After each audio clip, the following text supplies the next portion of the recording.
This conference will now be recorded.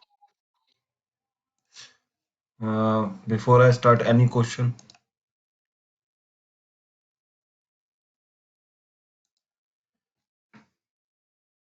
कल के session के लिए ठीक है। तो कल हमने लोड बैलेंसर कर लिया था और एप्लीकेशन लोड बैलेंसर किया था, राइट। तो एप्लीकेशन लोड बैलेंसर के बाद में उसमें कुछ और ऑप्शन भी हैं।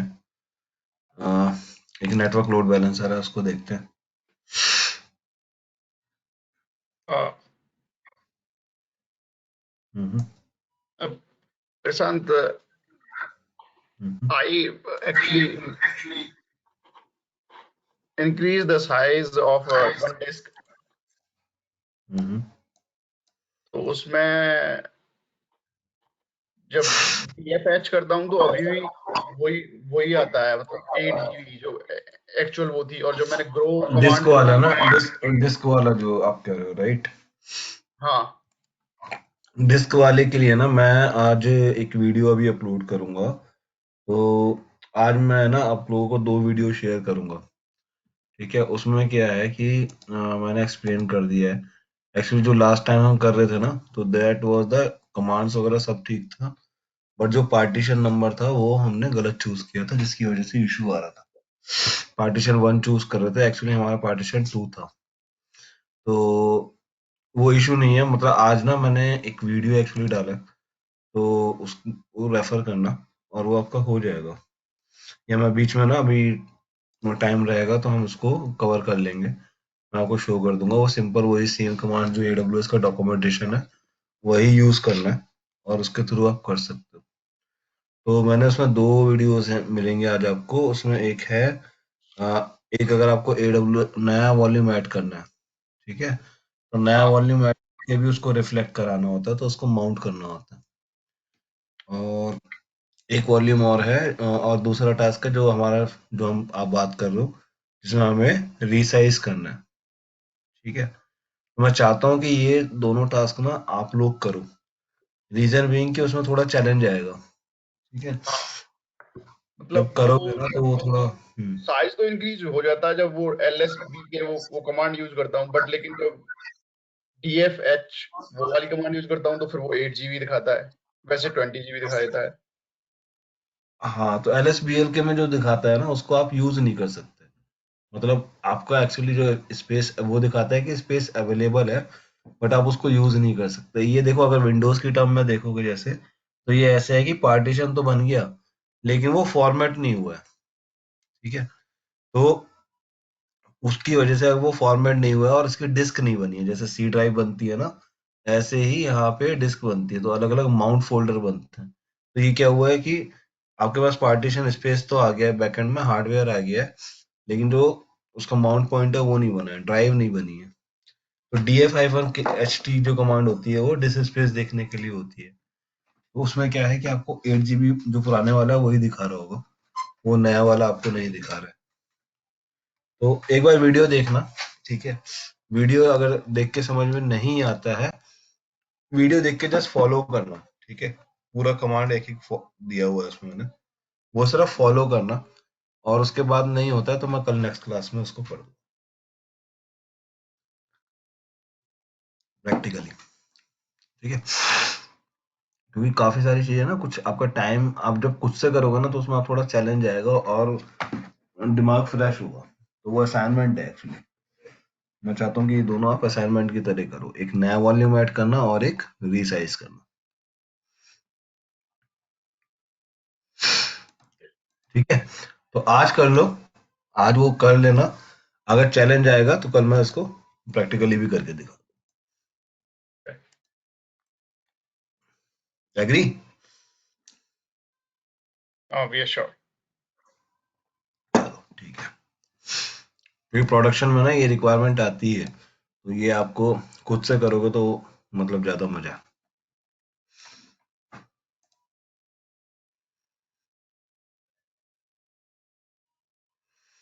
ठीक है। तो उसके बाद हम बात कर रहे थे लोड बैलेंसर में हमने क्या किया, हमने कल एप्लीकेशन लोड बैलेंसर बना दिया। ठीक है,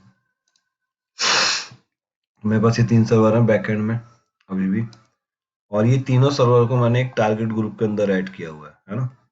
टारगेट ग्रुप कौन सा है, CL Web TG। ठीक है, Prashant, sorry, can you share your screen? Okay.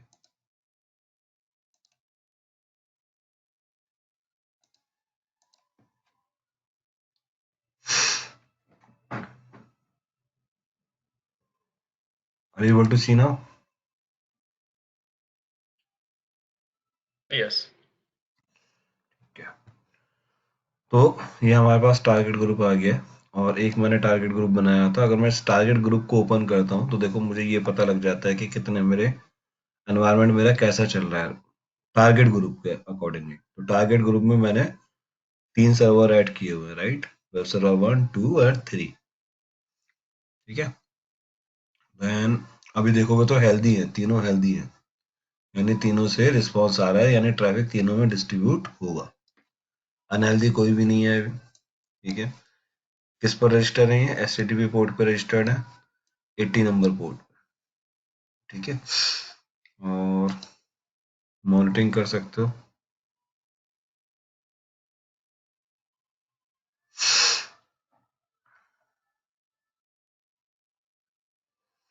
तो देख सकते हो यहाँ पे कितने हेल्दी होस्ट हैं, कितने अनहेल्दी हैं। ठीक है, तो बीच में 3 आपके अनहेल्दी हो गए थे, मैंने तीनों बंद कर दिया था, तो वो अनहेल्दी दिखा रहा है बीच में अनहेल्दी हुए थे, यहाँ पे 2 अनहेल्दी हुए थे, और हेल्दी होस्ट अभी 3 है। Excuse me. जो रिक्वेस्ट आई है टारगेट ग्रुप पर, लास्ट 1 आवर का दिखा रहा होगा तो अभी ज्यादा नहीं है, 1 डे का देखोगे तो आपको रिस्पॉन्स मिल जाएगा।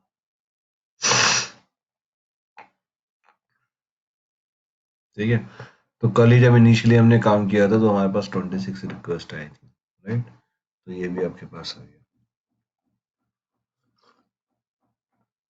तो ज्यादातर मतलब वेब डेवलपर्स के लिए है जो वेब साइट यूज कर रहे हैं, मतलब जिन्होंने डेवलप किया होगा, if they want to check these things, या आप चेक करना चाहते हो तो आपको मिल सकता है, मॉनिटरिंग ओवरव्यू आपको मिल जाता है, आपको कुछ और सेट करने की जरूरत नहीं है। यहाँ पे ये पैरामीटर्स हैं, ये पैरामीटर्स पे आपको मिल जाएगी। रिक्वेस्ट काउंट पर टारगेट जो आ रहा है नॉर्मली वो 9 रिक्वेस्ट काउंट आ रहा है। ठीक है, तो ये भी आपको एक एवरेज मिल रहा है।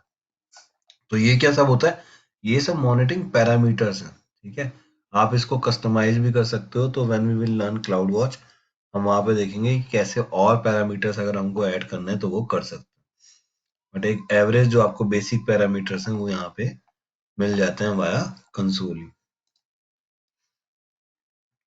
ठीक है, हेल्थ चेक सेटिंग्स आपको मिल जाती है, और जो मेजर इंपॉर्टेंट है कि मेरे कितने टारगेट रजिस्टर्ड है, और किसी को आप हटाना चाहो तो यहाँ से डी रजिस्टर करके हटा भी सकते हो। ठीक है, तो ये टारगेट ग्रुप हो गया। अभी एक चेक करते हैं नेटवर्क लोड बैलेंसर के लिए, और उससे पहले देखो यहाँ पे कुछ और चीज मैं आपको शो करना चाहता हूँ। एक्शंस में अगर आप जाते हो ये लोड बैलेंसर के सेटिंग्स, लिसनर्स, हाँ जी, देखो लिसनर्स में जब आप आते हो लोड बैलेंसर के लिसनर में, तो अभी कौन सा पोर्ट 80 सेटअप है, राइट। तो मैंने आपको बताया था कि एप्लीकेशन लोड बैलेंसर के अंदर कुछ आप और भी चीजें सेट कर सकते हो जो आपको नेटवर्क लोड बैलेंसर में नहीं मिलेंगी। तो यहाँ पे क्या आता है, ट्रैफिक टर्मिनेट हो जाता है, रिक्वेस्ट आई और अभी क्या हो रहा है, ये फॉरवर्ड हो रहा है। कहाँ पर फॉरवर्ड हो रहा है, टारगेट ग्रुप पर, राइट। अब मैं इसको एडिट करता हूँ। ठीक है, तो मैं जब एडिट करता हूँ यहाँ पर, तो सपोज कर मैंने इसको डिलीट किया। ठीक है, तो मैं यहाँ पे ऐड एक्शन कर सकता हूँ। ऐड एक्शन में मैं क्या कर सकता हूँ, फॉरवर्ड कर सकता हूँ किसी दूसरे आगे, जैसे मैंने टारगेट ग्रुप पे फॉरवर्ड किया था। रीडायरेक्ट कर सकते हैं किसी वेबसाइट पे, है ना, या कुछ और अगर आपको एरर मैसेज देना है तो वो भी आप दे सकते हो। तो यहाँ पे अगर आप किसी और वेबसाइट पे रिडायरेक्ट करना चाहते हो तो वो भी कर सकते हो। या सपोज करो HTTP से रिक्वेस्ट आया और आप HTTPS पे फॉरवर्ड करना चाहते हो, आप कर सकते हो। ठीक है, तो ये चीजें पॉसिबल है यहाँ पे कि आप HTTP रिक्वेस्ट आई और आप HTTPS पे फॉरवर्ड करना चाहते हो। ठीक है, तो इट इज पॉसिबल, आप ऐसा एक्शन ले सकते हो। आप क्या कर सकते हो, फॉरवर्ड कर सकते हो। फॉरवर्ड करने के बाद आपके पास कुछ और ऑप्शन आ जाते हैं। ठीक है, क्या कर सकते हो, ये टारगेट ग्रुप है, इस टारगेट ग्रुप पे आप फॉरवर्ड कर सकते हो। ठीक है, अगर आपके पास मल्टीपल टारगेट ग्रुप है, ठीक है, अगर आपके पास मल्टीपल टारगेट ग्रुप है, मान लो 3 सर्वर आपने एक रजिस्टर किए, 3, अगर आपकी बहुत क्रिटिकल वेबसाइट है तो ऐसे सिनारियो आ सकते हैं। ठीक है, तो उसमें क्या है कि अगर आपके पास एक टारगेट ग्रुप है, उसमें आपने 50% ट्रैफिक डाल दिया, दूसरा टारगेट ग्रुप है, उसमें भी 50% ट्रैफिक डाल दिया। ठीक है, तो उससे क्या होगा कि आपका जो ट्रैफिक है वो अलग अलग टारगेट ग्रुप में भी डिस्ट्रीब्यूट हो सकता है। तो इट इज पॉसिबल। आपने बोला यहाँ पे 50% यहाँ चला जाए और 50% यहाँ चला जाए ट्रैफिक, तो ऐसा पॉसिबल है। ठीक है, जो भी रिक्वेस्ट आई वो 2 टारगेट ग्रुप के अंदर डिस्ट्रीब्यूट हो रही है, तो दिस इज पॉसिबल। ठीक है, और क्या एक्शन ऐड कर सकते हो, एक होता है group level stickiness. Group level stickiness होता है कि आपने कभी देखा होगा, आप कोई अमेजोन या फ्लिपकार्ट पे शॉपिंग करते हो, राइट, और बीच में कुछ इंटरनेट का इश्यू आ गया, नेटवर्क का इश्यू आ गया, राइट, तो उस केस में क्या होगा, उस केस में वो रिक्वेस्ट ब्रेक हो जाएगी और जो भी कुछ आपने कार्ट के अंदर ऐड किया हुआ था वो रिमूव हो जाएगा, क्योंकि आपका सपोज करो इंटरनेट इश्यू था तो वो सेशन ब्रेक हो गया, सेशन ब्रेक हो गया, तो जो भी कार्ट के अंदर एडिट किया था आपने वो हट जाएगा। तो यहाँ पे एक ऑप्शन होता है जिसको बोलते हैं हम ग्रुप लेवल स्टिकनेस। तो ये क्या करता है, ये इंश्योर करता है कि request routed to remain in that target group for the duration of the session. तो जब आपका एक सेशन बना था, उस सेशन के अंदर वो सेशन अगर बीच में ब्रेक हुआ तो दोबारा भी कनेक्शन आता है तो वो 1 आवर के लिए एक्टिवेटेड रहेगा, यानी 1 आवर तक वो रिक्वेस्ट आएगी तो वो सेम सर्वर पर जाएगी जिस सर्वर पे आपने पहले कनेक्ट किया था। ठीक है, तो इससे क्या फायदा होगा, कई बार ऐसा होता है कि कुछ इंफॉर्मेशन है जो आपके उस सेशन के अंदर आपने किया, बट सम हाउ वो सेशन ब्रेक हो गया, तो दोबारा भी अगर आपके डिवाइस से रिक्वेस्ट आएगी तो वो सेम सर्वर पे चली जाएगी। तो इससे ये फायदा हो जाता है कि आपके नई रिक्वेस्ट जनरेट नहीं होती, आपका ओल्ड सेशन मेंटेन रहता है। ठीक है, सेशन अगर मेंटेन रखना हो तो आप स्टिकीनेस अनेबल कर सकते हो।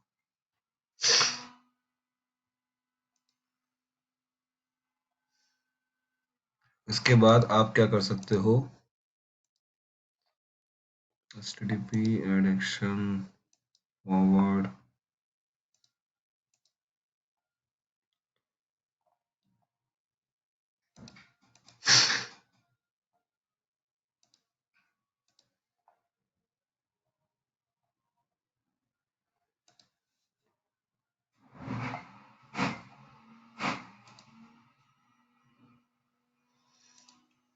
इसमें मतलब हम कुछ रूल्स भी हम डाल सकते हैं। When I say rules, if request is more than 50, I mean whatever number, it automatically switches to the next target group. Uh, ऐसा कुछ होता है, threshold threshold defined जैसे कुछ होता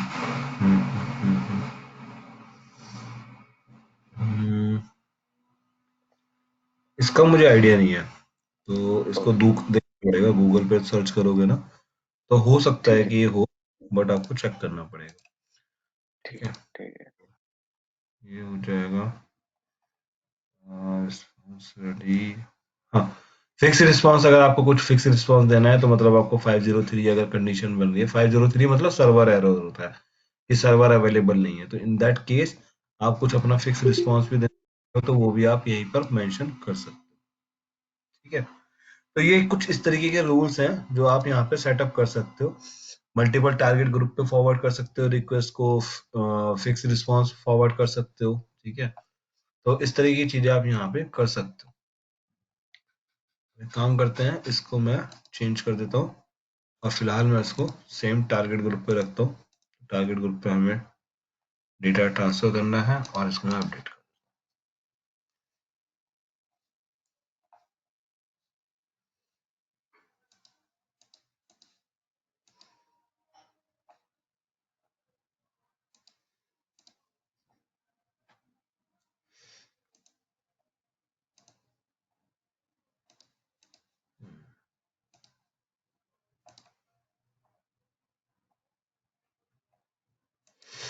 ठीक है जी। तो एडिट रूल्स,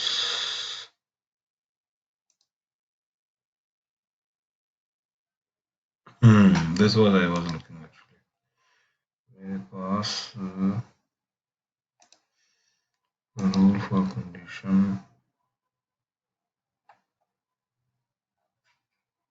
इंसर्ट रूल, हाँ जी ये बिल्कुल। तो मैं आपको बता रहा था इसके साथ में कुछ और ऑप्शन जो हम सेट कर सकते हैं, तो उस पर आते हैं। तो इसके अंदर अगर आप देखोगे तो देखो यहाँ पे मैंने किस टारगेट ग्रुप पे फॉरवर्ड किया, मल्टीपल टारगेट ग्रुप मैंने बताया आपको। आप क्या कर सकते हो, नोट कर लेते हैं, send traffic to multiple target group, this is possible. उसके बाद आपने बोला कुछ आप कंडीशंस लगा सकते हैं क्या, तो कंडीशन लगाने के लिए आप क्या कर सकते हो, व्यू और एडिट रूल्स है कि इस टारगेट ग्रुप पर क्या रूल लगेंगे। ठीक है, तो यहाँ पे आप कुछ कर सकते हो। यहाँ पे आप क्या क्या कर सकते हो, स्टिकीनेस हमने देखा, ठीक है। उसके बाद run limit for condition values, ठीक है, wild card and total values. आपने बोला 100 टोटल रूल्स पर एप्लीकेशन लोड बैलेंसर आप सेटअप कर सकते हो, 5 कंडीशन सेटअप कर सकते हो, 5 वाइल्ड कार्ड सेटअप कर सकते हो, 5 वेटेड टारगेट ग्रुप कर सकते हो। कहने का मतलब इन शॉर्ट क्या है कि अगर आप यहाँ पे प्लस करोगे, ठीक है, यहाँ अगर आप प्लस करते हो या एडिट करते हैं यहाँ पे, तो मैं इसको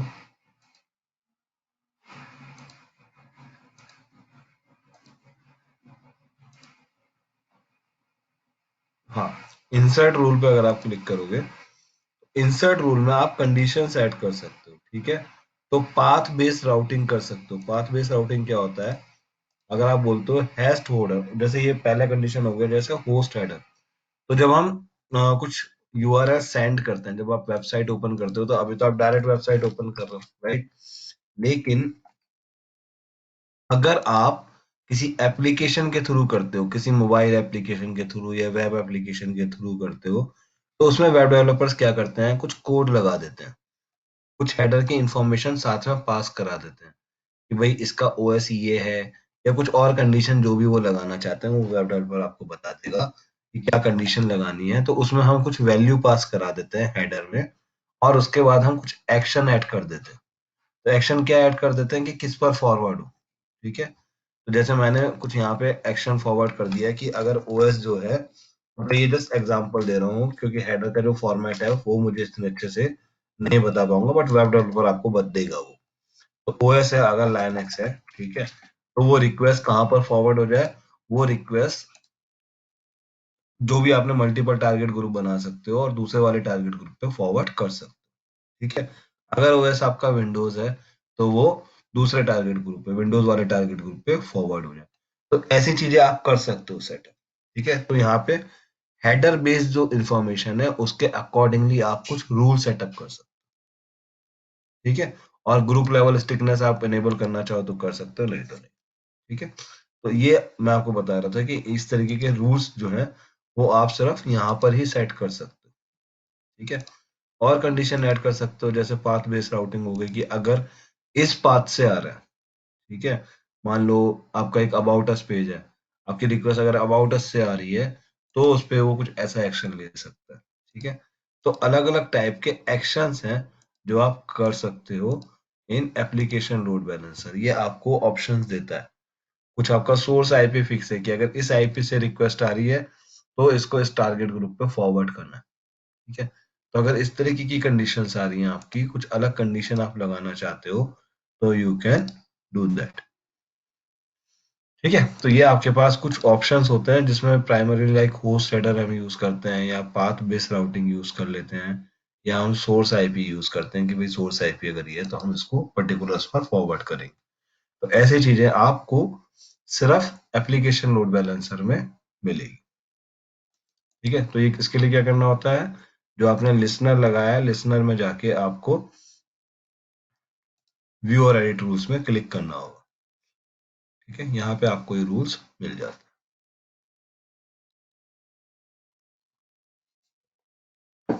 ठीक है जी, तो नाउ अभी जो हम देखते हैं, एक नेटवर्क लोड बैलेंसर चेक कर लेते हैं, नेटवर्क लोड बैलेंसर कैसे काम करता है। काफी स्ट्रेट फॉरवर्ड है, क्रिएट करोगे,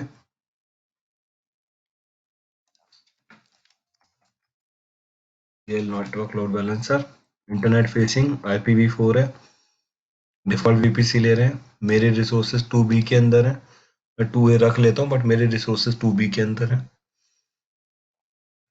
किस पोर्ट पे रिक्वेस्ट हैंडल करेगा, तो देखो अब HTTPS हट गया, वो सिर्फ HTTPS के लिए है प्राइमरी। ठीक है, ये किस पोर्ट पे काम करता है, ये TCP या TCP UDP या UDP या TLS पोर्ट पे काम करेगा। तो अगर आपको ये पोर्ट्स की जरूरत है तो आप इसको यूज कर सकते हो।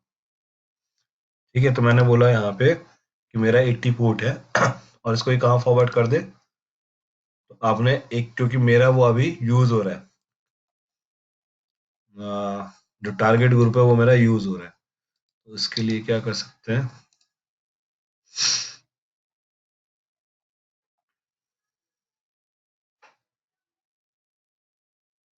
तो मैं इस टारगेट ग्रुप को फ्री कर देता हूँ। तो लिसनर्स में जाके,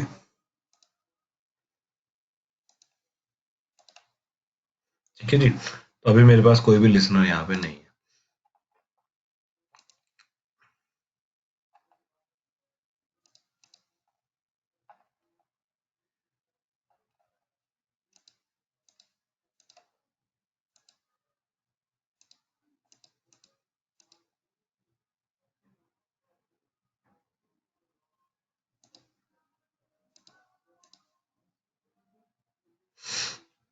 ठीक है, एक टारगेट ग्रुप बना देते हैं, टारगेट ग्रुप उसको रिफ्लेक्ट होने में टाइम लगेगा।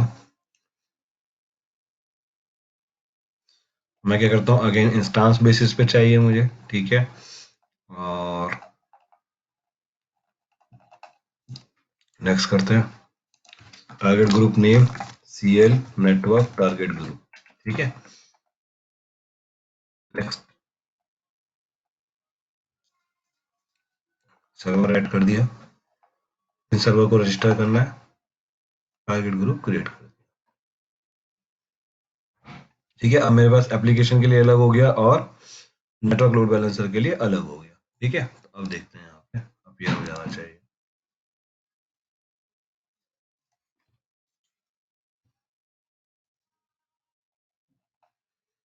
दोबारा रेडी करते हैं।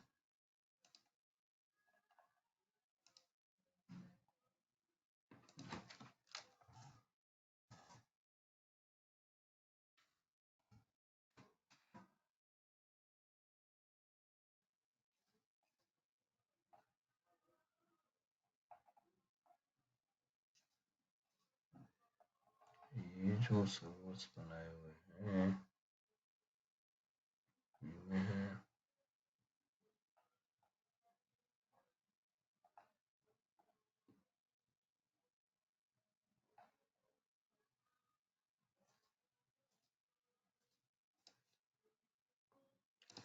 टारगेट ग्रुप अभी विजिबल नहीं हो रहा है, इसमें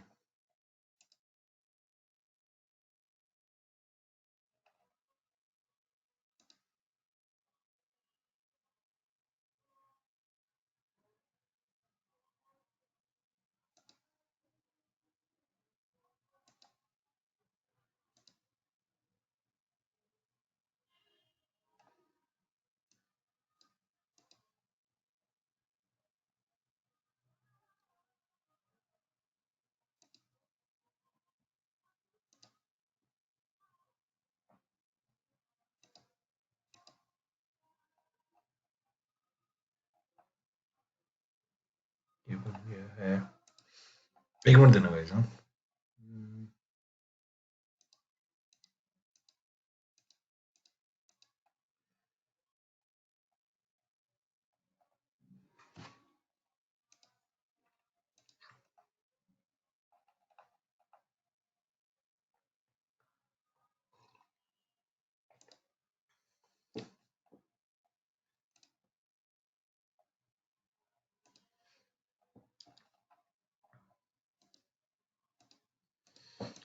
ये आना चाहिए, आपका टारगेट ग्रुप इसके अंदर नहीं आ रहा है। कुछ इशू है इसमें, इसको भी हटा देते हैं।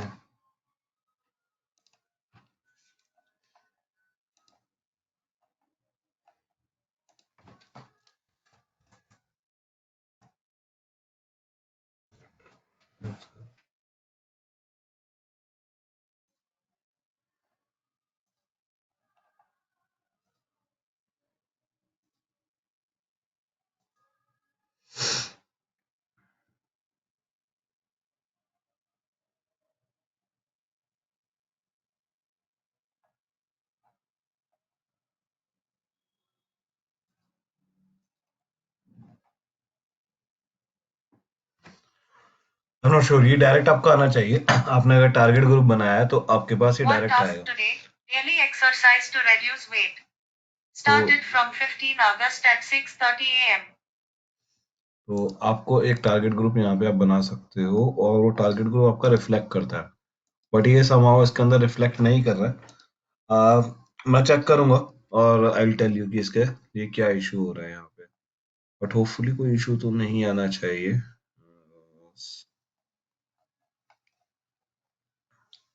ठीक है, अगर आप टारगेट ग्रुप यहाँ पे आपका सिलेक्ट होता है तो यहाँ पे सिंपली स्ट्रेट फॉरवर्ड क्या है कि आपके पास इस तरफ आप नेक्स्ट करोगे, लोड बैलेंसर क्रिएट हो जाएगा। ठीक है, एप्लीकेशन लोड बैलेंसर में जिस तरीके से आपके पास ऑप्शंस आ रहे थे, बाकी आप रूल सेटअप कर सकते हो या चीजें सेटअप कर सकते हो, वो यहाँ पर नहीं है। तो ये एक मेजर डिफरेंस है यहाँ पर। अगर आप यहाँ पे बनाया तो आपके पास वो लोड बैलेंसर्स में ऑप्शंस नहीं आते, लेकिन इसका फायदा क्या है, ये काफी ज्यादा फास्ट है। जैसे हमने बोला कि अल्ट्रा मिलियन रिक्वेस्ट अगर आपको हैंडल करनी है तो आप नेटवर्क लोड बैलेंसर के थ्रू कर सकते हो। अब यहाँ पे अगर आपको वेबसाइट, अब देखो ये जो काम कर रहा है, ये प्राइमरली किस पे काम कर रहा है, ये नेटवर्क लोड बैलेंसर काम कर रहा है लेयर 7 पर। एक मिनट देना guys. This conference will now be recorded.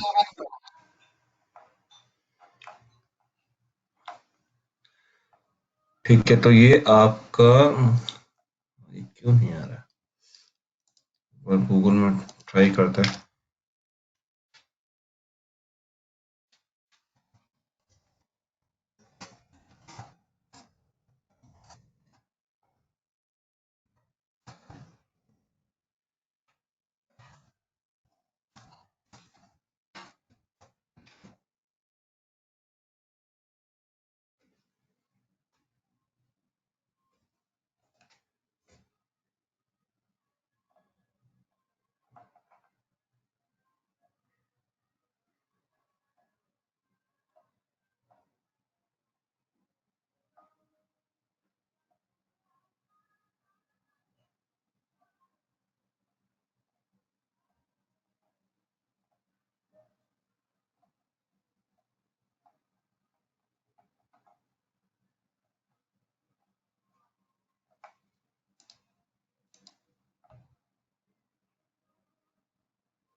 हम्म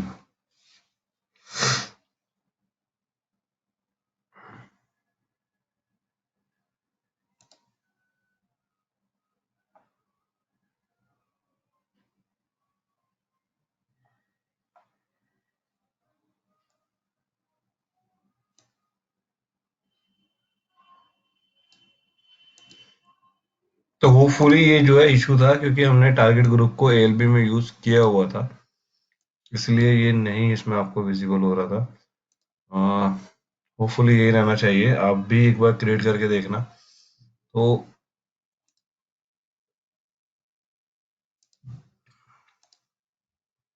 ये वेरी स्ट्रेट फॉरवर्ड है, सीधा आप एक नेटवर्क लोड बैलेंसर बनाओगे और ये चलेगा, क्योंकि हम सर्वर्स को यूज कर रहे हैं या तो कहीं कॉन्फ्लिक्ट आ रहा है, इसकी वजह से ये नहीं क्रिएट कर पा रहा है।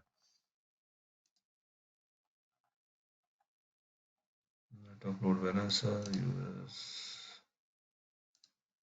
ठीक है, मुझे सिर्फ 2-3 मिनट्स दो, मैं अगर ये नहीं होगा तो हम फिर टाइम वेस्ट नहीं करेंगे इसमें।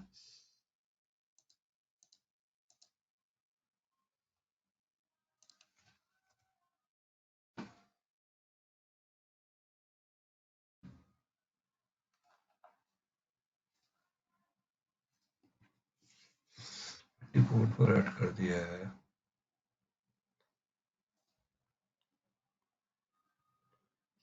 कर दिया।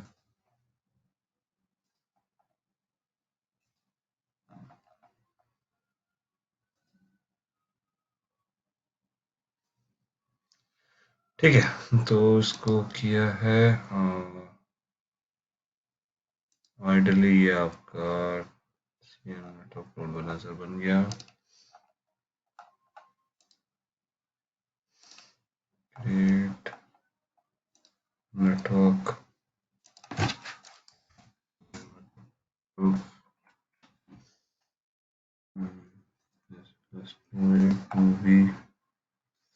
VP से तो सही पिक किया।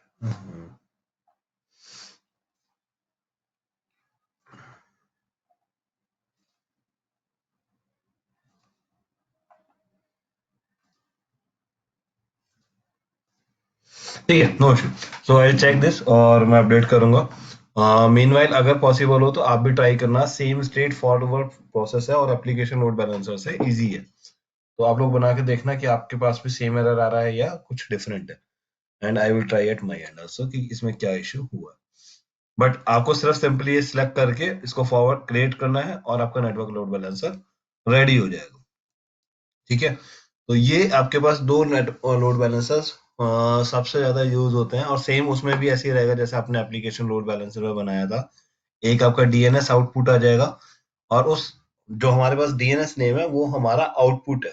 ठीक है, तो जो यूज करेंगे हम वो बेसिकली हमारा आउटपुट क्या है, आउटपुट पे फोकस करना है। तो आउटपुट हमारा क्या है, DNS नेम, तो वो हमको यूज करना है। एक काम करते हैं, मैं एक लोड बैलेंसर क्रिएट करता हूँ, एप्लीकेशन लोड बैलेंसर क्रिएट करते हैं, और इसके साथ देखेंगे हम एप्लिक ऑटो स्केलिंग कैसे यूज कर सकते हैं। तो अब इसके साथ हम यूज करते हैं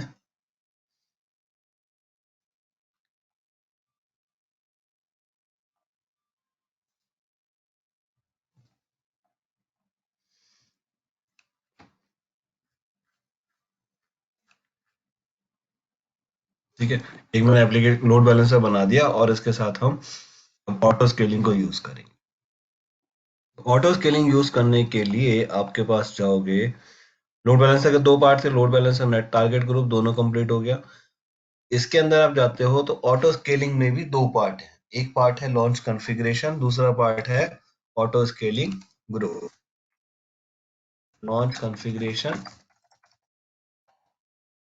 ऑटो स्केलिंग। निशांत, ये CLNTG जो टारगेट ग्रुप है वो ग्रुप हमने है, पहले ही हाँ। क्रिएट कर लिया था, राइट? बिकॉज ऑटोमेटिकली आ रहा था जब आप क्रिएट कर रहे थे एप्लीकेशन लोड बैलेंसर, तो ये टारगेट ग्रुप हमने नहीं, पहले ही टाइम क्रिएट।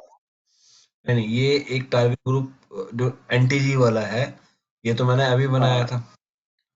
अभी बनाया था at the time of creating load balancer. जब आप क्रिएट करते हो ना यहाँ पर, जब आप हाँ नेटवर्क यूज करते हो, तो आपके पास जैसा आपने किया यहाँ पे,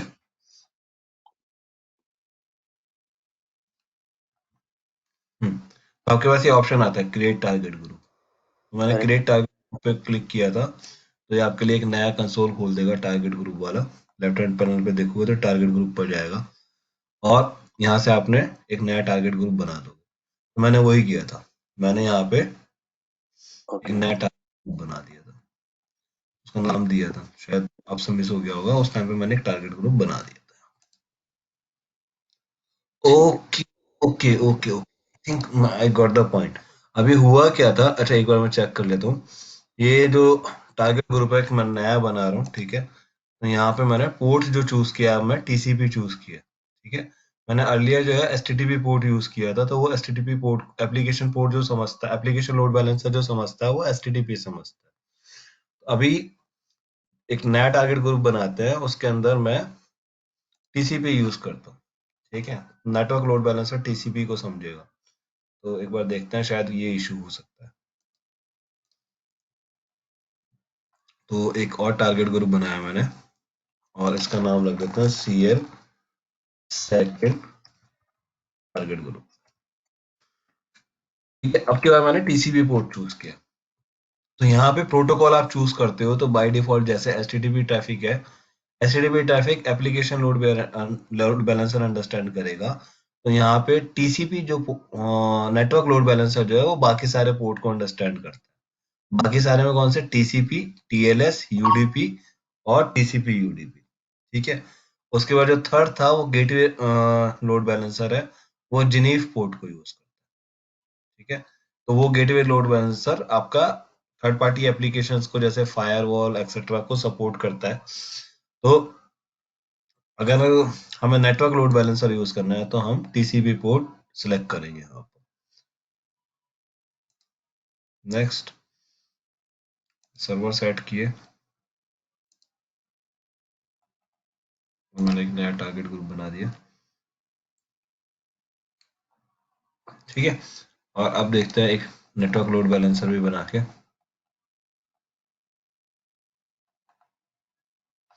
होपफुली अभी आ जाना चाहिए, ठीक है। तो आपके पास जो नेटवर्क लोड बैलेंसर में टारगेट ग्रुप नहीं आ रहा था, वो इसी रीजन की वजह से नहीं आ रहा था, क्योंकि हम सपोर्टेड पोर्ट को यहाँ पे यूज नहीं कर रहे हैं। तो यहाँ पे ये टीसीपी पोर्ट को सजेस्ट करता है। एक्चुअली क्या था कि पहले जो क्लासिक लोड बैलेंसर था या नेटवर्क लोड बैलेंसर था, अभी उन्होंने चेंज किया, तो ये एक चेंज बना दिया। अदरवाइज अगर आप एचटीटीपी भी सिलेक्ट करते हैं, वहां पे सिर्फ एक्चुअली टीसीपी पोर्ट ही शो करता था, एचटीटीपी पोर्ट ही शो नहीं करता।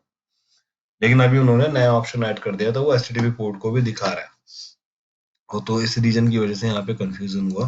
तो अगर आपने टीसीपी पोर्ट यूज किया, तो अब ये नेटवर्क लोड बैलेंसर इजीली बन जाएगा। अब आपका नेटवर्क लोड बैलेंसर बन गया, इसको क्रिएट कर देते हैं,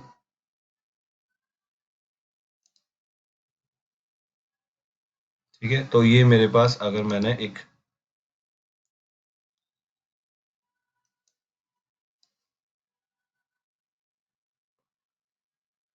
टेस्ट को अगर मैं देखता हूँ, तो टेस्ट जा रहा है आपका सेकंड टारगेट ग्रुप पे, है ना। तो ये आपका नेटवर्क लोड बैलेंसर बन जाएगा। आपकी बार जो मैंने चूज किया था, वो मैंने टीसीपी चूज किया, और ये आपका नेटवर्क लोड बैलेंसर प्रिपेयर हो रहा है, ठीक है। और ये कौन सा लोड बैलेंसर है, ये एप्लीकेशन लोड बैलेंसर है, ठीक है। तो मैं इसको नेमिंग थोड़ा सा चेंज कर देता हूँ, तो नहीं कर पाएंगे। तो ये जो इससे कंफ्यूज मत होना, ये अभी क्या था, ये एप्लीकेशन लोड बैलेंसर है, ठीक है। इसका टाइप चेक करोगे तो एप्लीकेशन लोड बैलेंसर है, इसका टाइप चेक करोगे तो ये नेटवर्क लोड बैलेंसर है, ठीक है। नेटवर्क लोड बैलेंसर हमारा क्रिएट हो गया है, रीजन हमको समझ में आया। अब हम इसको, जो हमारा आउटपुट है, वो क्या है, डीएनएस नेम। तो हमें क्या करना पड़ेगा, अभी डीएनएस नेम से चेक करेंगे। तो जैसे एप्लीकेशन लोड बैलेंसर में मेरे पास आउटपुट आ रहा था, मेरे पास यहाँ पर भी आना चाहिए।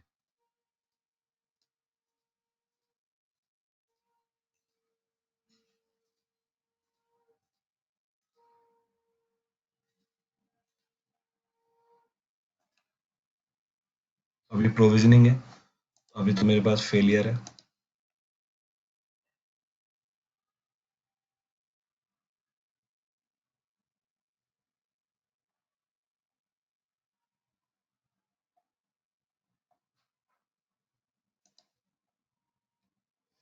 लिसनर्स 80 है, सेकंड टारगेट ग्रुप पे जा रहा है।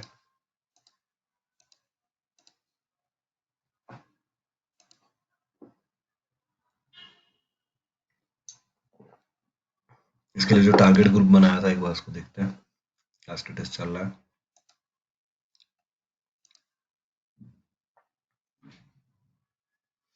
टारगेट रजिस्ट्रेशन प्रोसेस में है।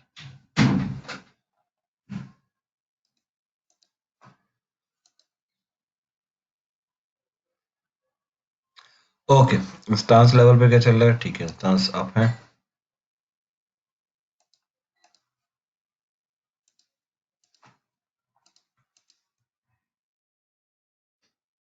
स्टांसेस से रिस्पॉन्स आ रहा है। स्टांस लेवल पे तो सही है। अब होपफुली अगर हम लोड बैलेंसर हमारा प्रॉपरली काम किया तो लोड बैलेंसर से भी रिस्पॉन्स आना स्टार्ट हो जाएगा। अभी प्रोविजनिंग में चल रहा है।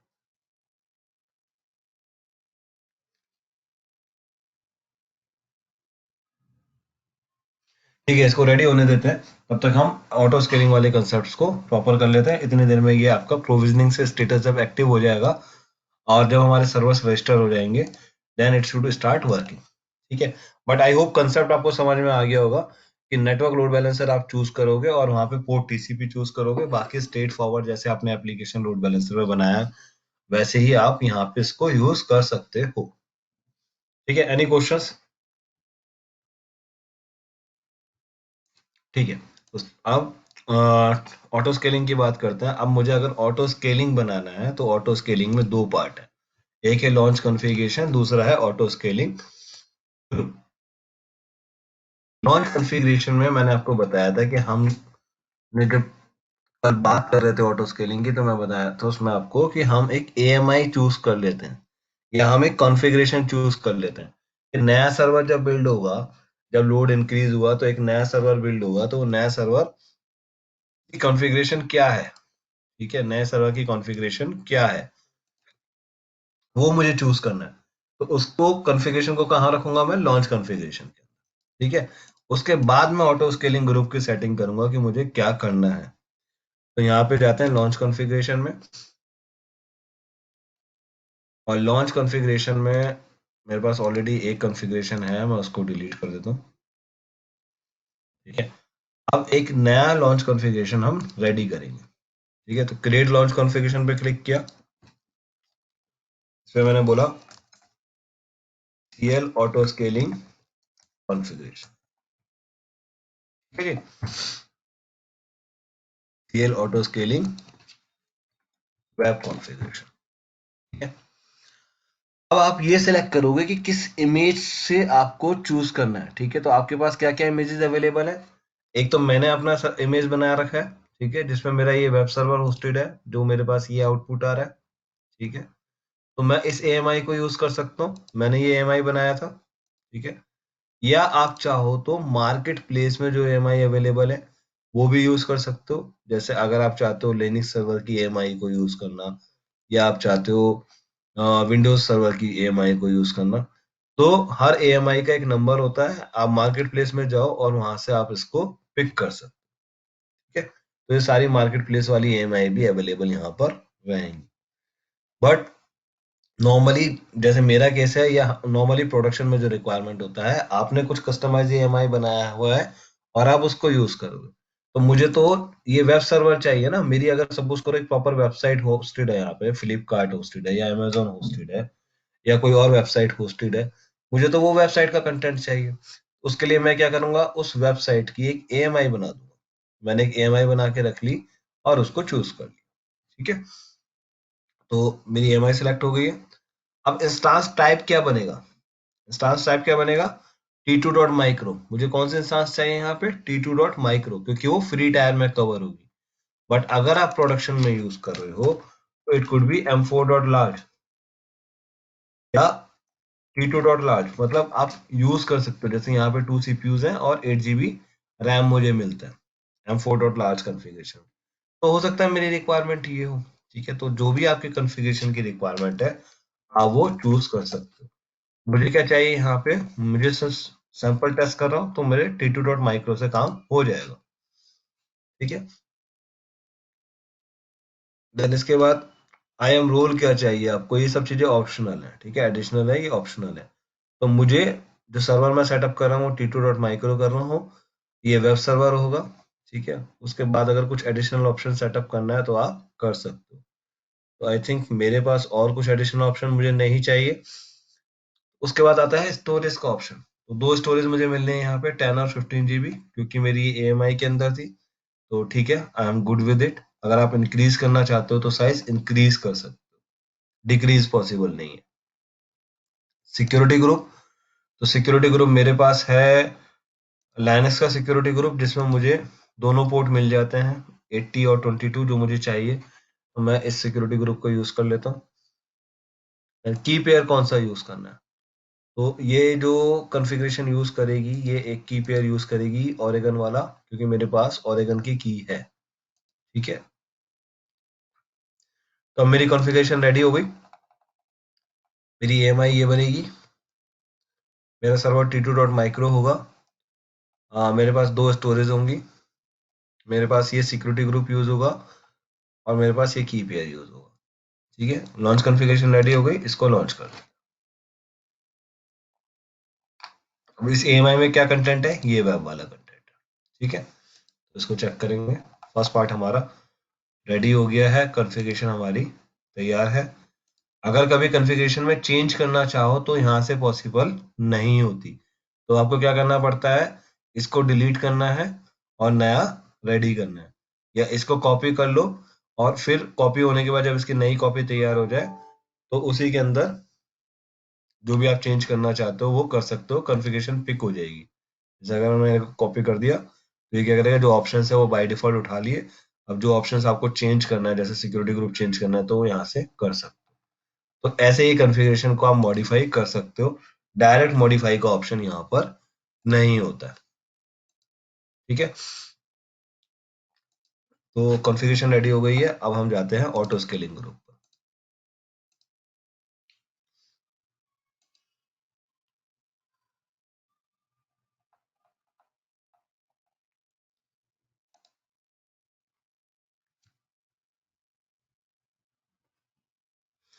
अब यहाँ पर हमारे ऑटो स्केलिंग ग्रुप, तो ऑटो स्केलिंग ग्रुप कैसे काम करेगा, ये आपका मिनिमम साइज है, ये डिजायर कैपेसिटी है, ये स्केल आउट एज नीडेड है, ये कौन सी हो गई, रिजर्व कैपेसिटी, ठीक है।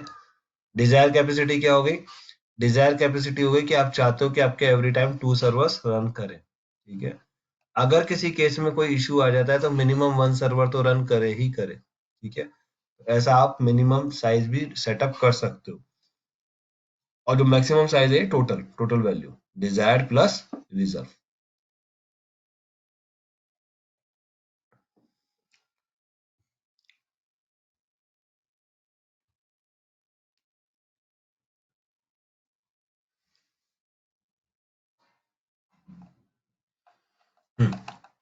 तो इसके बाद क्रिएट ऑटो स्केलिंग ग्रुप पे क्लिक करते हैं। ऑटो स्केलिंग ग्रुप का name CL auto scaling group. अब देखो यहाँ पे दो ऑप्शन है, तो हमने टेम्पलेट अभी नहीं किया, ठीक है। तो हम लॉन्च कॉन्फ़िगरेशन पे स्विच कर जाएंगे, बट टेम्पलेट क्या होता है, टेम्पलेट भी सेम चीज है। टेम्पलेट में हम एक टेम्पलेट होता है, जैसे एक पैटर्न हमने डिसाइड कर लिया कि हमें इस टाइप के सर्वर चाहिए होते हैं, तो हम क्या करते हैं, हम टेम्पलेट भी बना सकते हैं, ठीक है। क्रिएट ए लॉन्च टेम्पलेट पे अगर मैं क्लिक करता हूँ तो यहाँ पे एक टेम्पलेट बना सकते हैं, और वो टेम्पलेट को हम यूज कर सकते हैं। या तो AMI बना लो, AMI क्या करता है, स्टोरेज यूज करता है, लेकिन अगर हम टेम्पलेट यूज करते हैं तो टेम्पलेट स्टोरेज भी यूज नहीं करता। तो सेम काम जैसे हमने AMI में किया था ऐसे ही यहाँ पे करते हैं। अगर मैं यहाँ पे देखूं CL वेब टेम्पलेट, और इसमें अगर कुछ आपको टैग्स देने हैं, ठीक है, तो वो टैग ऐड कर दिए, जैसे मैंने ऐड कर दिया नेम और previous server created by template, ठीक है। देन AMI में जैसे AMI चूज करते हैं ना, जब हम कॉन्फ़िगरेशन चूज करते हैं, सेम वे में हम यहाँ पे भी अपनी AMI चूज कर सकते हैं, ठीक है। तो यहाँ पे आप अपनी AMI चूज करिए, फिर उसके बाद आप यहाँ पे क्या सर्वर चूज करना है, t2.micro चूज किया था कॉन्फ़िगरेशन के अंदर, सेम वे में हम t2.micro यहाँ पे भी चूज कर सकते हैं, ठीक है। और उसके बाद हम की पेयर भी अपना डिसाइड कर सकते हैं कि क्या की पेयर चाहिए, मुझे ओरेगन चाहिए था, ठीक है, क्या वीपीसी चाहिए आपको, क्या सिक्योरिटी ग्रुप चाहिए, ठीक है, ये बनाया। स्टोरेज कितनी चाहिए, ठीक है, तो आप यहाँ पे स्टोरेज भी बता सकते हो कि स्टोरेज कितनी होगी। अब ये सब क्या करेगा, ये सारी इंफॉर्मेशन को यूज करके एक टेम्पलेट बना देगा, ठीक है। तो अब जो नया सर्वर आपका रेडी होगा वो इस कॉन्फ़िगरेशन को यूज करेगा, आपको कॉन्फ़िगरेशन डिसाइड नहीं करनी पड़ेगी। तो टेम्पलेट और कॉन्फ़िगरेशन ऑलमोस्ट सेम टाइप का होता है, इसमें कोई फर्क नहीं है। द ओनली सिंगल डिफरेंस कि अगर आप AMI यूज करते हो तो एक्चुअली आपकी स्टोरेज, क्योंकि आप AMI जो यूज कर रहे हो वो सर्वर से यूज कर रहे हो, लेकिन यहाँ जो आप टेम्पलेट के अंदर करते हो, टेम्पलेट में आप सर्वर की कॉन्फ़िगरेशन डिसाइड कर रहे हो, ठीक है। तो सर्वर की कॉन्फ़िगरेशन डिसाइड करके अब आपने बोला मुझे कभी भी जैसे इस तरीके के सर्वर चाहिए होते हैं तो मुझे हमेशा ये कॉन्फ़िगरेशन बनानी पड़ती है, ये चूज करनी पड़ती है। तो मैं क्या करूंगा, यहाँ पे ये प्रोसेस मेरा ऑटोमेटिक हो जाएगा। तो इसमें अगर हम जाते हैं, सपोज करो मैं रेडिट सर्वर लेता हूँ यहाँ पे, ठीक है, अमेजोन लाइनेक्स ले लेते हैं, ठीक है। तभी क्या करेगा, एक अमेजोन लाइनेक्स सर्वर रेडी कर देगा इस कॉन्फ़िगरेशन का ऑटोमेटिक। ठीक है, तो सपोर्ट नहीं कर रहा है तो हम बोलते हैं कोई बात नहीं, आप कुछ और चूज कर लो, ठीक है, इसको सपोर्ट कर देगा। तो हम एक टेम्पलेट बना सकते हैं, आप चाहो तो एक टेम्पलेट भी बना सकते हो, टेम्पलेट को भी यूज कर सकते हो। तो ये एक CL वेब टेम्पलेट मैंने बना दिया। अब अगर मैं इसको यूज करूंगा ऑटो स्केलिंग ग्रुप के अंदर, तो वो क्या करेगा, जब मैं नया सर्वर यहाँ से लॉन्च करूंगा, कभी भी मुझे सर्वर लॉन्च करना है तो मैं जस्ट इस कॉन्फ़िगरेशन को करूंगा और मैं लॉन्च कर दूंगा सर्वर। तो इससे फायदा क्या होगा, मुझे सर्वर का टाइप t2.micro, कितनी स्टोरेज चाहिए, कौन सा की पेयर यूज करेगा, वो सब बार बार नहीं देना पड़ेगा, ठीक है। तो टेम्पलेट को हम यूजफुल तरीके से कर सकते हैं। वापस आते हैं ऑटो स्केलिंग ग्रुप पे, ठीक है। तो मैंने ऑटो स्केलिंग ग्रुप का नाम दे दिया और स्विच टू लॉन्च कॉन्फ़िगरेशन किया, क्योंकि मुझे क्या चाहिए, यहाँ पे कॉन्फ़िगरेशन को यूज करना चाहता हूँ, मैंने एक ऑलरेडी कॉन्फ़िगरेशन बना लिया है, ठीक है। तो CL auto scaling web configuration choose किया मैंने। अब ये क्या कर रहा है, ये इस AMI से एक सर्वर बना देगा और t2.micro लॉन्च करेगा यहाँ से। मैंने कहा बहुत अच्छी बात है, नेक्स्ट करो। VPC, तो कौन सा VPC यूज कर रहे हैं, डिफॉल्ट VPC यूज कर रहे हैं। सबनेट, सबनेट हम यूज कर रहे हैं 2B, मैं चाहता हूँ मेरे जो सर्वर लॉन्च हो वो 2B में हो और 2C में लॉन्च हो, ठीक है। अब जो नए सर्वर लॉन्च होंगे मेरे वो 2B में होंगे और 2C में होंगे, ठीक है। दो सबनेट मैंने लिए, इससे क्या मैं अचीव कर रहा हूँ, हाई अवेलेबिलिटी, ठीक है। अभी जो मेरे सर्वर लॉन्च होंगे वो 2B और 2C में लॉन्च होंगे। नेक्स्ट करते हैं। अब अगर मेरे पास लोड बैलेंसर को यूज करना चाहता हूं मैं, तो मैं यूज कर सकता हूँ इस लेवल पे, ठीक है। स्टेप नंबर 3 पर मैं लोड बैलेंसर यूज कर सकता हूँ। तो लोड बैलेंसर में अगर आपको कोई लोड बैलेंसर अटैच नहीं करना, फाइन।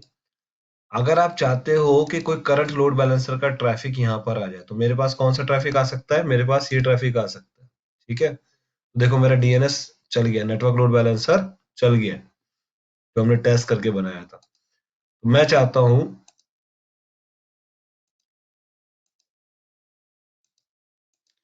कि ये जो नेटवर्क लोड बैलेंसर का ट्रैफिक है वो मेरा ऑटो स्केलिंग ग्रुप से अटैच हो जाए। तो मैं क्या करूंगा, अटैच करूंगा लोड बैलेंसर, और ये बोलेगा आप कौन सा लोड बैलेंसर को अटैच करना है, ठीक है। तो लोड बैलेंसर के साथ क्या अटैच है, टारगेट ग्रुप। तो ये देखो ये आ गया CL सेकंड टारगेट ग्रुप।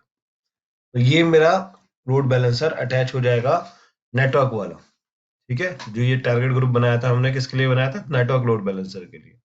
तो मैं इसको अटैच कर दूं, अटैच कर दिया और नेक्स्ट किया। अब सबसे इंपॉर्टेंट पॉइंट आ गया, ग्रुप साइज, ठीक है, कि मिनिमम कैपेसिटी आप कितना चाहते हो, ठीक है।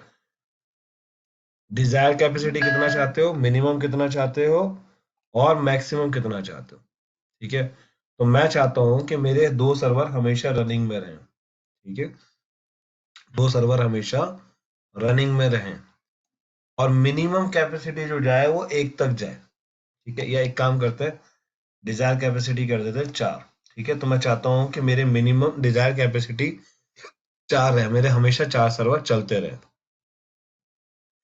अगर किसी केस में लोड कम हो जाता है, ठीक है, और मुझे ज्यादा सर्वर्स की जरूरत नहीं है, तो मिनिमम 1 सर्वर तो चलता रहे, ठीक है, और मैक्सिमम कितना तक जाए, 8 सर्वर्स तक जाए। अगर मैं ऐसा कुछ करना चाहता हूं तो मैं ये कर सकता हूं, ठीक है। अभी क्या होगा, मेरे ऑलवेज कितने सर्वर्स रनिंग करेंगे,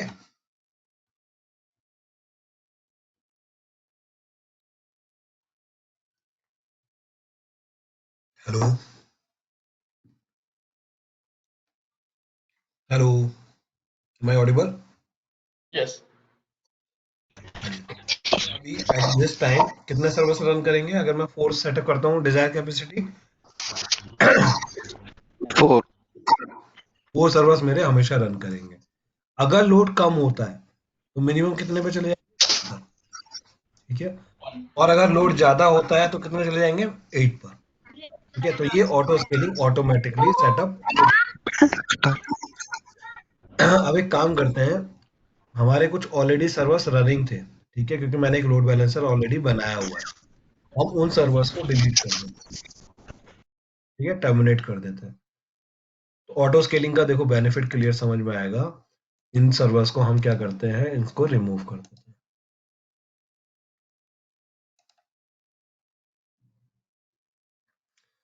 अब मेरा प्रोडक्शन में जो लोड बैलेंसर चल रहा था वो बंद हो गया, क्योंकि उसके पीछे कोई सर्वर तो है ही नहीं, मैंने बैकएंड के सर्वर्स डिलीट कर दिए। तो ये जो मेरा सर्वर है लोड बैलेंसर, ये चलना बंद हो जाएगा अभी थोड़ी देर में, ठीक है, हो गया, देखो ये आउटपुट आना बंद हो गया इसका, ठीक है। अब हम आ गए ऑटो स्केलिंग पे, तो मेरी कैपेसिटी हो गई 4, तो अब मेरे पास 4 सर्वर एट अ टाइम चलेंगे। लोड अगर कम हुआ तो 1 पे भी जा सकता है, और अगर लोड ज्यादा हुआ तो 8 पे चला जाएगा, ठीक है। अब अगर आपने इसको ऐसा किया, अभी आप क्रिएट कर दोगे, ये ऑटो स्केलिंग ग्रुप बन जाएगा। बट अगर आप चाहो ऑटो स्केलिंग में, अगर आप चाहते हो कि आपका स्केल आउट जो हो रहा है, आपके जो नए सर्वर ऐड हो रहे हैं, अगर आप उस पर कुछ कंडीशन लगाना चाहते हो तो वो आप लगा सकते हो, ठीक है, वो आप कंडीशन, तो वो कंडीशन कैसे लगा सकते हो, एक टारगेट ट्रैकिंग स्केल पॉलिसी होती है यहाँ पे, उसको आप यूज कर सकते हो। आप इस पॉलिसी को कुछ नाम दे दो, ठीक है, सर्वर एडिट, यहाँ पे आपने बोला एवरेज सीपीयू यूटिलाइजेशन पे लगा सकते हो, नेटवर्क पे लगा सकते हो, नेटवर्क आउट पे लगा सकते हो, और लोड बैलेंसर के रिक्वेस्ट काउंट पे भी लगा सकते हो। अगर मेरे पास इतनी रिक्वेस्ट ऐड आ गई लोड बैलेंसर पर इनकमिंग, तो आप एक नया सर्वर ऐड कर दो, ऐसा आप कर सकते हो, ठीक है। सीपीयू यूटिलाइजेशन नॉर्मली एक गुड प्रैक्टिस है, तो हम कहते हैं कि अगर मेरा सीपीयू यूटिलाइजेशन 80% हो जाता है तो आप एक नया सर्वर ऐड कर देना, ठीक है। तो मेरे पास मिनिमम 4 चल रहे हैं, अगर मेरा सीपीयू यूटिलाइजेशन 4 सर्वर्स का 80% हो गया तो ये नया सर्वर ऐड कर देगा, नंबर हो जाएगा मेरा 5, ठीक है, फिर 6, फिर 7, फिर 8, 8 के बाद और ऐड नहीं होंगे, स्टॉप हो जाएगा, ठीक है। तो ठीक है, एवरेज सीपीयू यूटिलाइजेशन किया, टारगेट वैल्यू 80 कर दी, और मैं नेक्स्ट कर, आप चाहते हो कि आपके पास नोटिफिकेशन आए, आप चाहते हो आपके पास नोटिफिकेशन आए कि भाई नया सर्वर लॉन्च हुआ है या टर्मिनेट हुआ है, या लॉन्च नहीं हो पाया, या फेल टू टर्मिनेट, टर्मिनेट नहीं हो पाया, तो आप एक टॉपिक बना सकते हो, एसएनएस टॉपिक, वो आपको अलर्ट भी सेंड कर देगा, ठीक है। तो मैंने बोला एक अलर्ट मुझे सेंड कर दो, तो इसके लिए सर्वर नोटिफिकेशन, आपने बोला ईमेल एड्रेस बता दो मुझे, किस ईमेल एड्रेस पे आपको टॉपिक भेजना है, तो मैंने बोला मुझे इस ईमेल एड्रेस पर मेल भेज देना, ठीक है। क्या होगा, अगर मेरे पास कभी भी कोई सर्वर मेरे ग्रुप के अंदर लॉन्च होगा या टर्मिनेट होगा, तो मेरे पास एक नोटिफिकेशन आ जाएगा, ठीक है, डन हो गया। नेक्स्ट, टैग किया, अगर आपको जो नए सर्वर लॉन्च होंगे, अगर आप उसके लिए कोई टैग लगाना चाहते हो, तो मैं बोलता हूँ ऑटो स्केलिंग वेब सर्वर, ठीक है, पता लग जाएगा कि ये मेरा जो नया सर्वर है ये ऑटो स्केलिंग वाला है, ठीक है। नेक्स्ट किया, और भी जो टैग आप लगाना चाहते हो, जैसे टेक्निकल ऑनर का लगा दो,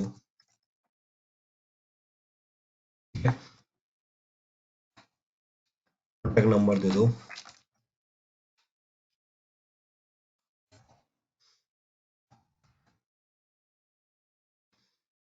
आप कुछ टैग्स ऐड कर सकते हो। तो हमारा ऑटो स्केलिंग ग्रुप रेडी हो गया। अब हमारे पास क्या है, ये लॉन्च कॉन्फ़िगरेशन है, किस नेटवर्क में लोड होगा, डिफॉल्ट वीपीसी में लोड होगा, सर्वर किस में लोड होंगे, 2B और 2C में होंगे, इस लोड बैलेंस के साथ में अटैच है, आप चाहो तो अटैच कर सकते हो। तो अब जो मेरा लोड बैलेंसर का ट्रैफिक है वो ऑटो स्केलिंग ग्रुप से ऐड हो गया, यानी अब मैं लोड बैलेंसर के साथ ऑटो स्केलिंग का भी फायदा ले सकता हूँ। ग्रुप साइज क्या है, 4 है, मिनिमम 1 है, मैक्सिमम 8 है। स्केलिंग पॉलिसी, जैसे ही कोई सीपीयू यूटिलाइजेशन टोटल सारे सर्वर्स का 4 सर्वर्स का सीपीयू यूटिलाइजेशन जैसे ही 80% हो जाएगा, एक नया सर्वर ऐड हो जाएगा, उसका नोटिफिकेशन आ जाएगा आपके पास आपके ईमेल आईडी पे, यहाँ पे आपके पास नोटिफिकेशन आ जाएगा। और जो नए सर्वर लॉन्च हो रहे हैं उन पे एक टैग लग जाएंगे। ठीक है, इसमें एक और टैग ऐड कर देते हैं, बैकअप। मैंने कहा इनका बैकअप मुझे नहीं चाहिए, तो मैंने नो कर दिया। नेक्स्ट,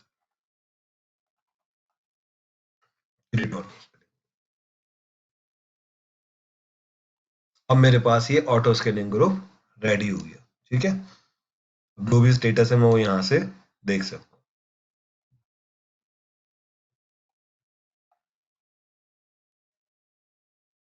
ठीक है जी, तो इसने बोला 1 topic 1 subscription notification created successfully, good है। Old auto scaling group console is not longer available, पहले का जो कंसोल था वो अवेलेबल नहीं है। ठीक है, अब देखो यहाँ पे डिटेल्स में अगर आप चेक करोगे, मेरा ऑटो स्केलिंग ग्रुप रेडी हो रहा है। अगर आपको कोई चेंज करना है, ठीक है, मान लो आपको डिजायर कैपेसिटी लगता है 4 ज्यादा है, तो मैं क्या कर सकता हूँ, एडिट करके इसको मॉडिफाई भी कर सकता हूँ। ठीक है, लॉन्च कॉन्फ़िगरेशन दिखा देगा, जो भी आपकी सेटिंग्स है वो यहाँ पे आपको दिखा देगा। तो कोई भी कॉन्फ़िगरेशन में या कोई भी कॉन्फ़िगरेशन चेंजेस आप करना चाहते हो वो डिटेल में जाके एडिट में कर सकते हो। अब आ जाओ एक्टिविटी में। एक्टिविटी में क्या हो रहा है, अच्छा ये कह रहा है कि user request created auto scaling changing the desire capacity from 0 to 4, क्योंकि अभी तो हमारे पास कोई भी सर्वर नहीं था और हमारी डिजायर कैपेसिटी 4 है, तो ये कुछ नया सर्वर लॉन्च कर रहा है।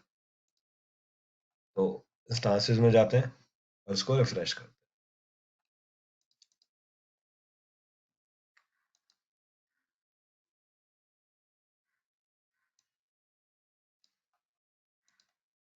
देख रहे हो क्या हुआ,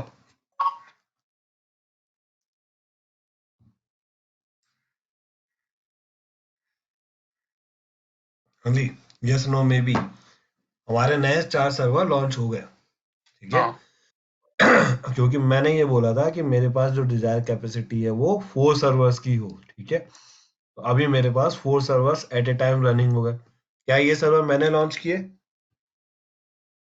नहीं, ऑटो स्केलिंग है।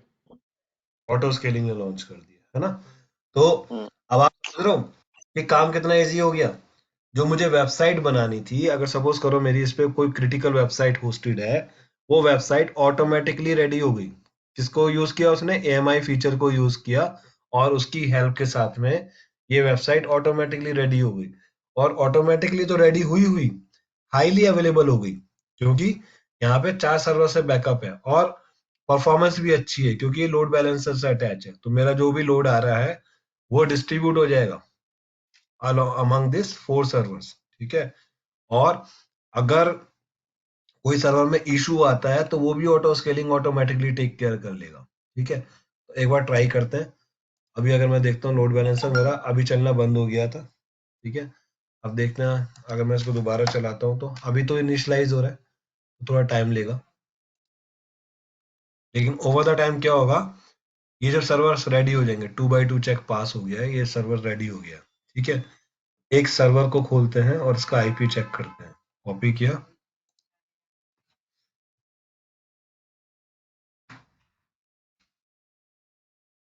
ठीक है, तो अगर आप देखोगे मेरे सर्वर से आउटपुट भी आ रहा है। ठीक है, यानी ऑटो स्केलिंग भी चल रही है। देखो जो मेरा टेस्ट लोड बैलेंसर बना हुआ था उस पर ट्रैफिक आ रहा है। ठीक है, उस पर ट्रैफिक आ रहा है, अभी वेबसाइट अब हो गई है। ठीक है, लोड बैलेंसर मेरा एक्टिवेटेड हो गया। अब मैं क्या करूंगा, इस लोड बैलेंसर को किसके साथ अटैच कर दूंगा, अपने डोमेन के साथ में। ठीक है, अपने डोमेन के साथ में अटैच कर दूंगा। तो मेरा डोमेन है abc.com, उसके साथ ये नेटवर्क लोड बैलेंसर अटैच हो जाएगा। Excuse me। तो मुझे क्या फायदा होगा, मुझे ऑटो स्केलिंग का भी बेनिफिट मिल जाएगा, है ना। मेरी वेबसाइट भी अप हो गई और मैं ऑटो स्केलिंग और लोड बैलेंसिंग का भी फायदा ले पा रहा हूँ अपने डोमेन पर। इस तरीके से ये वेबसाइट हाईली अवेलेबल रहती है। कोई भी आप काम करते हो, कभी भी आपकी वेबसाइट्स है वो इसलिए डाउन नहीं होती।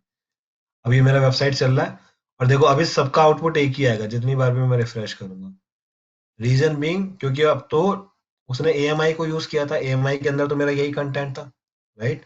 और वेबसाइट में तो यही था, वेबसाइट का कंटेंट चेंज नहीं होता, वो तो जस्ट हमने टेस्टिंग के लिए किया था, ठीक है। तो अभी चारों सर्वर का जो आउटपुट है वो एक्चुअली में यही है। अगर मैं देखता हूँ इसको भी, IP कॉपी कर लो, ट्रैफिक तो डिस्ट्रीब्यूट हो रहा है लेकिन कंटेंट अभी आपको सेम मिलेगा। मेरा लोड बैलेंसर यूज हो गया, ठीक है। तो बात समझ में आई? हाँ ठीक है। एक चीज और एडवांटेज है ऑटो स्केलिंग का। अगर सपोज करो मैंने ये दोनों सर्वर्स को है, ठीक है, आप आए और मैंने इसको टर्मिनेट कर दिया, ठीक है। किसी ने गलती से हो गया, कुछ भी मिस्टेक हो गया, कुछ भी हो सकता है ना, मैंने इसको टर्मिनेट कर दिया, ठीक है। अभी क्या हो गया, मेरे पास एक्चुअली बैकएंड में कितने सर्वर्स रहेगा, दो सर्वर्स में रह गए, दो सर्वर्स रह गए। अब ट्रैफिक दो पे ही पास होगा, ठीक है। लेकिन रियलाइज करेगा, ऑटो स्केलिंग पॉलिसी अपने आप रियलाइज करेगी कि मेरी जो रिक्वायर्ड कैपेसिटी है, जो डिजायर कैपेसिटी है, वो कितनी है, 4। 4।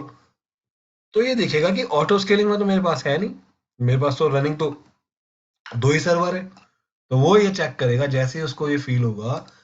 और क्या होता है, नॉर्मली 5 मिनट्स का टाइम आता है, ठीक है, जो हमारा गैप आउट टाइम रहता है वो 5 मिनट्स का है। जैसे ये सेंस करेगा कि मेरे पास तो रनिंग सर्वर्स है ही नहीं, मेरे पास तो दो ही सर्वर रनिंग में है, तो ये नया सर्वर लॉन्च कर देगा, ठीक है। तो वो भी आपको ऑटोमेटिकली मैनेज हो जाएगा और उसका नोटिफिकेशन कहाँ आ जाएगा, जो आपने ईमेल आईडी स्पेसिफाई किया, ठीक है। तो वहां पे क्या होगा, वहां पे आपके पास मेल भी आ जाएगा कि आपको जो दो सर्वर था किसी ने टर्मिनेट हो गया किसी वजह से और अभी नया सर्वर लॉन्च हो रहा है,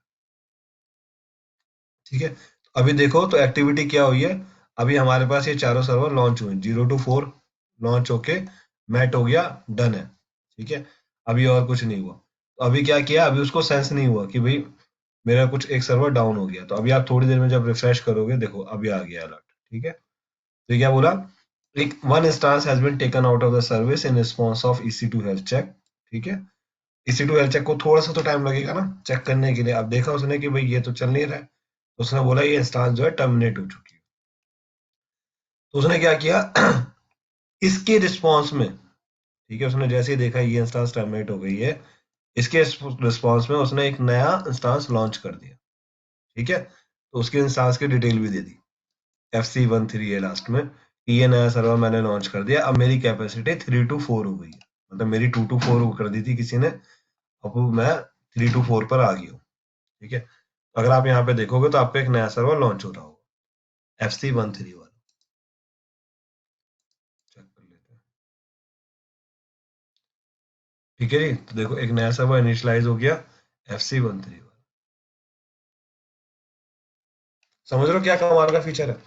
तो ये इससे बेनिफिट है, ठीक है। यहाँ से आप ऑटो स्केलिंग के थ्रू आप अपनी वेबसाइट्स को पूरा मैनेज कर सकते हो। अभी तक हम लोगों ने ये चीजें काफी कवर कर लिया है। अगर EC2 या सर्वर मैनेजमेंट की बात करोगे, तो सर्वर मैनेजमेंट में आपका बैकअप होता है, सर्वर मैनेजमेंट में आपके डिस्क स्पेस मैनेजमेंट होती है, सर्वर स्पेस में आपका वेबसाइट मैनेजमेंट होती है, ठीक है। लोड बैलेंसर सेटअप करते हो, ऑटो स्केलिंग सेटअप करते हो। अगर आप ये करते हो तो ये आपका पूरा EC2 सेक्शन यहाँ पे कवर हो जाता है,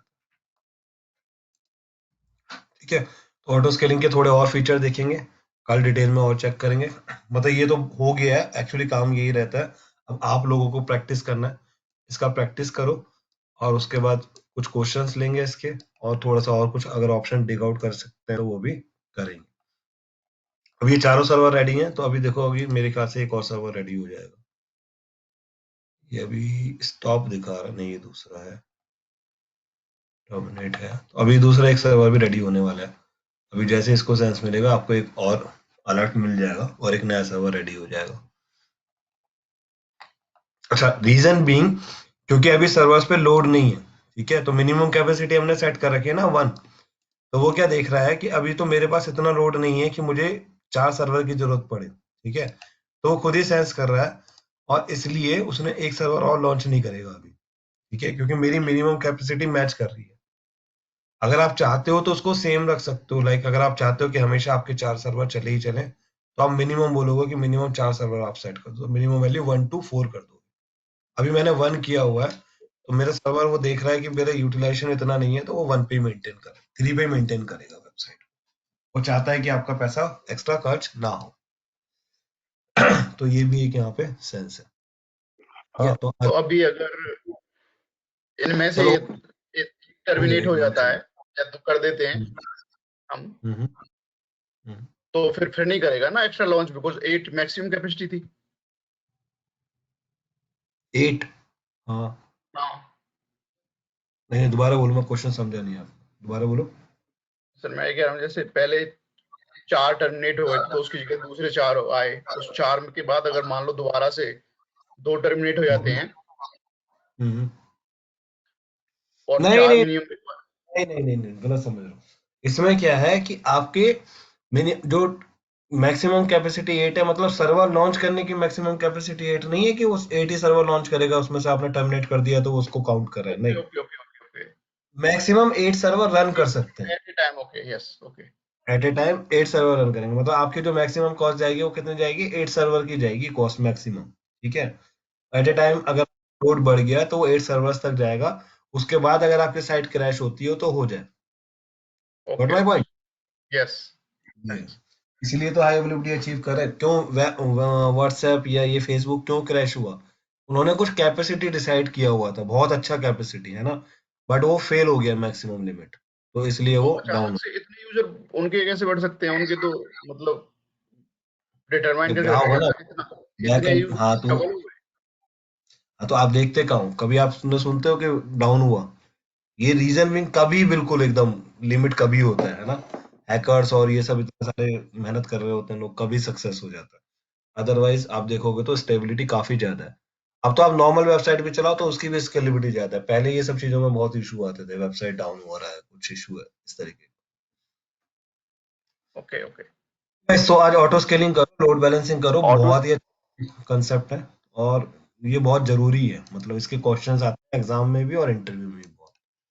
हाँ जी, कोई कुछ कह रहे थे? ऑटो स्केलिंग हमने ऑटो स्केलिंग लॉन्च कर दिया था प्रशांत, राइट? देन आपने, आई जस्ट मिस्ड कि कनेक्ट कैसे किया हमने हमारे जो हमने बनाया था, अ, लोड बैलेंसर, उस, हाँ, ऑटो आप लोड बैलेंसर स्केलिंग बोल करने रहे के थे। बाद, हम्म। हाँ, लोड बैलेंसर के साथ कनेक्ट कैसे किया था? मतलब 4 ऑटो स्केलिंग सर्वर्स लॉन्च हो गए, right? Then you connected it, right? उसको कनेक्ट किया था हमने। एक मिनट रुको। अच्छा, आई थिंक मैंने विंडो बंद कर वो मैं दिया है। मिस हो गया। कोई दिक्कत नहीं है, उसमें क्या ठीक होता है। है, आपने ऑटो स्केलिंग जब ग्रुप आते हो ना, तो उस टाइम पे वो ऑप्शन देता है कि आपको लोड बैलेंसर से अटैच करना है या नहीं करना है। तो दैट टाइम मैंने चूज किया था, अ- उस टाइम मैंने चूज किया था वो। अच्छा, ठीक। हाँ, जब आप ऑटो स्केलिंग ग्रुप के अंदर ही ऑप्शन आता ऑटो स्केलिंग ग्रुप के अंदर ही ऑप्शन आता है, तो वहाँ पे मैंने चूज किया था।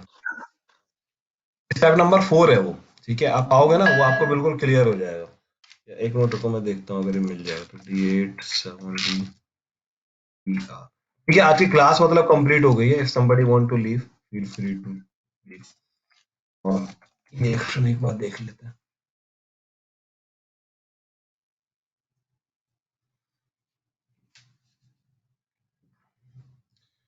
तो आप जाते हो इसी पर,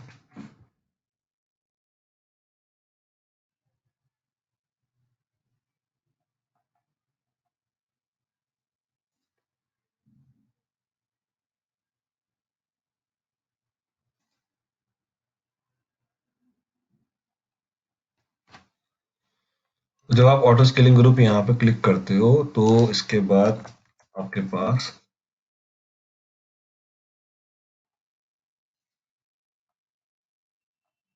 ऑप्शन आता है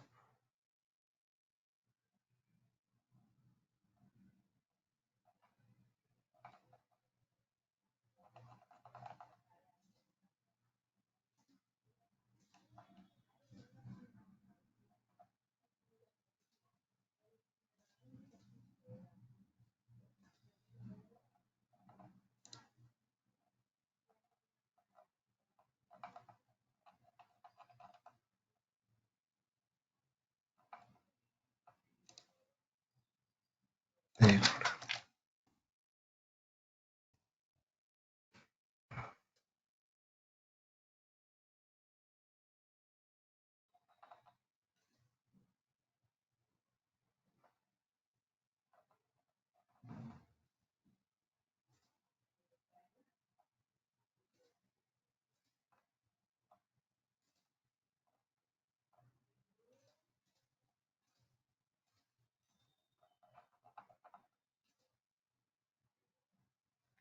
हाँ देखो स्टेप नंबर 3 पर ये ऑप्शन है, तो यहाँ पे आप इधर नो लोड बैलेंसर सेलेक्ट कर सकते हो, attach to existing load balancer, तो इस पर आपको क्लिक करना होगा और यहाँ से आपको अपना लोड बैलेंसर चूज करना होगा।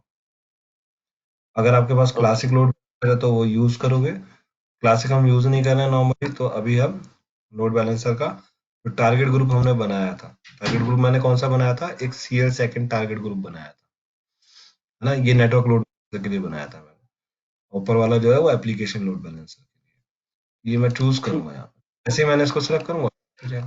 ठीक है तो ठीक बना, है ठीक है तो जितना बनाओगे आप एक बार लोड बैलेंसर और अटैच करो और ऑटो स्केलिंग बना के देखो, आपको क्लैरिटी आ जाएगा।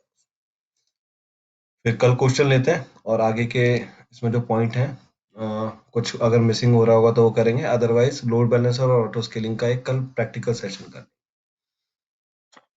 Okay bye bye. ओके